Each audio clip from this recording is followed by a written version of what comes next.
Hey everybody, Cheryl here again. And today I wanted to do the fourth video in a series of 5 videos about becoming a successful colorist. The first one was about basic color theory, second one was about levels, third one was about formulation, and today we're going to talk about application. These are a series of videos to help you with key tips to becoming a successful colorist. Today with application, I wanted to talk about the dynamics of application. There are hundreds of techniques, well, probably thousands of techniques out there, and each one of them requires different tools, different things that we want to utilize. Now, here are the first key things about application. Sounds very basic, very simple, but what I've noticed in my travels in education and my time behind the chair, either I've noticed it me doing it, or I've noticed another stylist doing it, or both. There are a lot of different things, but a couple of the key things are a clean brush.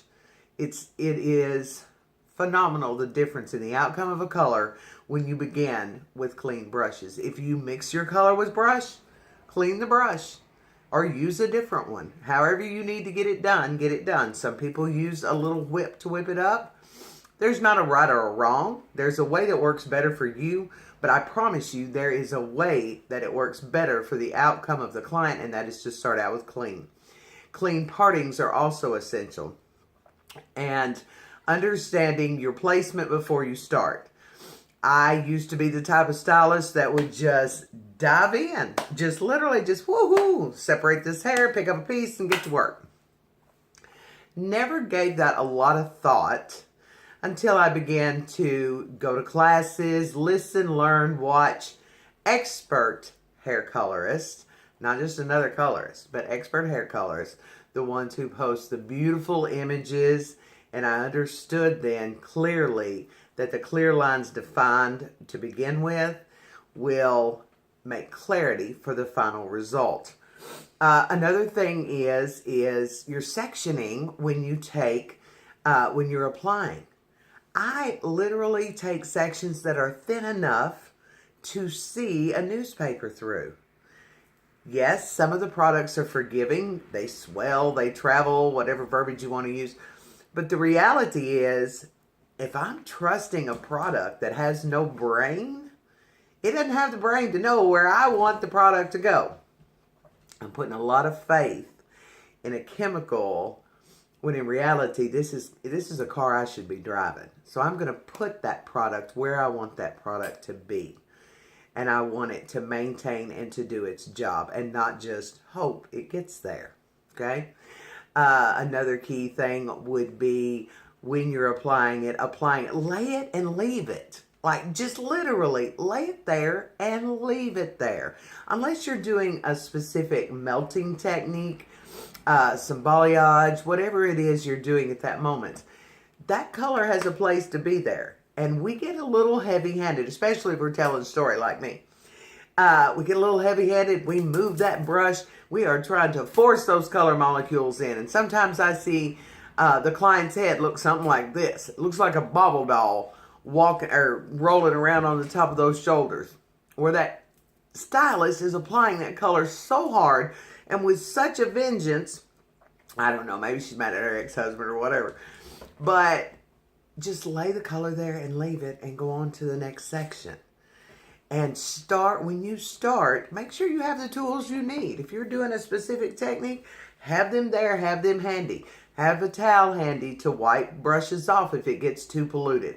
There's just so many different things that we can do. When we're talking about application as well, in today's world, we have to combat or deal with cell phones. Clients use their cell phones. That's their phone. I don't want to take it away from them, whatever. But she doesn't get the opportunity to move her head to get to the phone.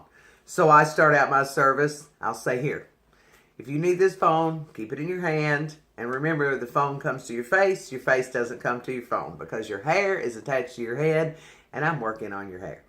So there's a lot of key things we can do with application that will make a huge difference in the clarity and the outcome of a clean color. Understand what you're working with and try always to use professional products. I know I see lots of images, pictures, videos, yada, yada, yada. I'm using this big paintbrush. I'm using this and I'm using this, blah, blah, blah, blah. Okay, fine. But here's what happens. The more you walk away from the professionalism of this industry, the more you open it up to others to be able to do what we're doing. Try to keep it on a professional level. I'm not saying any of those things are wrong. I'm saying set yourself apart. And when you set yourself apart, you will become a fabulous colorist. Okay? I hope all these tips help.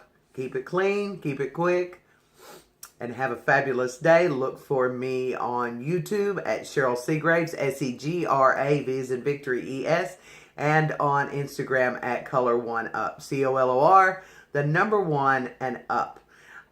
Be looking for the last video in this series, and it will be about client communication. Then I'm excited because I've been having this thought about making a video about getting out of our own way and becoming successful in this industry. Hang tight for that one and have a great day.